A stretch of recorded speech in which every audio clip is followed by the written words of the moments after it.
VC story teller channel पर आप सभी का स्वागत है। हस्तिनापुर का राजमहल उस दिन शोक में डूबा हुआ था। महल के विशाल आंगनों में सन्नाटा पसरा था और हर व्यक्ति की आंखों में दुख साफ दिखाई दे रहा था। अगर ये चैनल आपको अच्छा लगे तो प्लीज लाइक और सब्सक्राइब करें। कारण था हस्तिनापुर के महाराज शांतनु की मृत्यु। पूरे राज्य में मानो अंधकार छा गया था।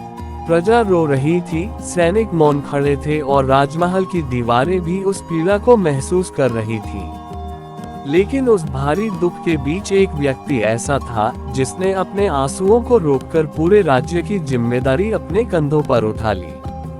वह थे गंगापुत्र देवव्रत, जिन्हें संसार आगे चलकर भीष्म पितामह के नाम से जानने लगा।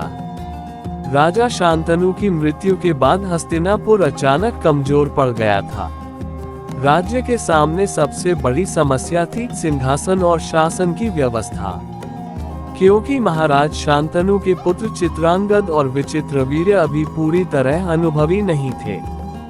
वीडियो अच्छी लगे तो प्लीज लाइक और सब्सक्राइब करें। ऐसे समय में पूरा राज्य केवल भीष्म की ओर देख रहा था।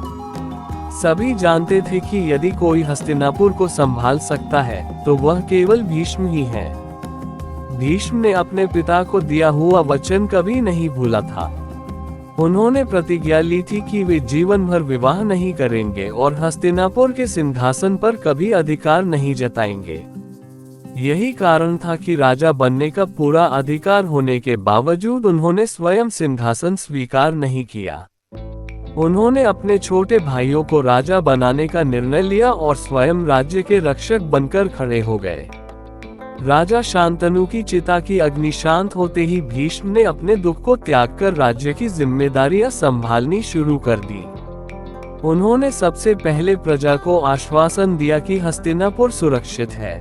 उन्होंने मंत्रियों और सेनापतियों को संगठित किया और राज्य की सीमाओं की रक्षा को मजबूत किया। उनके नेतृत्व में हस्तिनापुर फिर से स्थिर होने लगा। कुछ समय बाद चित्रांगद को हस्तिनापुर का राजा बनाया गया। भीष्म ने उसे युद्ध, राजनीति और धर्म का ज्ञान दिया, लेकिन चित्रांगद स्वभाव से अत्यंत अभिमानी था। उसे अपनी शक्ति पर बहुत गर्व था। एक दिन उसका युद्ध गंधर्वराज चित्रांगद से हुआ। वह युद्ध कई दिनों तक चला, लेकिन अंत में चित्रांगद युद्ध भूमि में मारा गया। हस्तिनापुर पर फिर संकट आ गया। अब विचित्रवीर्य को राजा बनाया गया। वह अभी बहुत युवा था और शासन चलाने में सक्षम नहीं था। इसलिए भीष्म ने फिर से राज्य की पूरी जिम्मेदारी अपने हाथों में ले ली। उन्होंने एक पिता की तरह विचित्रवीर्य की रक्षा की और उसे राजकाज सिखाया। लेकिन हस्तिनापुर के भविष्य के लिए एक और चिंता थी, राजवंश को आगे बढ़ाने की। इसी कारण भीष्म काशी पहुंचे, जहां काशी नरेश की 3 पुत्रियों अंबा, अंबिका और अंबालिका का स्वयंवर हो रहा था। भीष्म ने अकेले ही वहां उपस्थित सभी राजाओं को पराजित किया और तीनों राजकुमारियों को विचित्रवीर्य के लिए हस्तिनापुर ले आए। ये घटना पूरे आर्यावर्त में चर्चा का विषय बन गई। सभी लोग भीष्म की शक्ति और साहस को देखकर आश्चर्यचकित थे, लेकिन नियति को कुछ और ही स्वीकार था। विचित्रवीर्य भी अल्पायु में ही मृत्यु को प्राप्त हो गया। वीडियो अच्छी लगे तो प्लीज लाइक और कमेंट करें। अब हस्तिनापुर पूरी तरह उत्तराधिकारी विहीन हो चुका था। राज्य चारों ओर से संकटों से घिरने लगा। उस समय भीष्म चाहते तो स्वयं राजा बन सकते थे, क्योंकि पूरी प्रजा उन्हें ही सबसे योग्य मानती थी। लेकिन उन्होंने अपने वचन को सबसे ऊपर रखा। उन्होंने सिंहासन से दूर रहकर केवल राज्य की रक्षा करने का मार्ग चुना। भीष्म ने अपना पूरा जीवन हस्तिनापुर की सेवा में समर्पित कर दिया। उन्होंने कभी अपने सुख, परिवार या इच्छाओं के बारे में नहीं सोचा। उनके लिए केवल एक ही धर्म था, हस्तिनापुर की रक्षा और राजवंश की मर्यादा।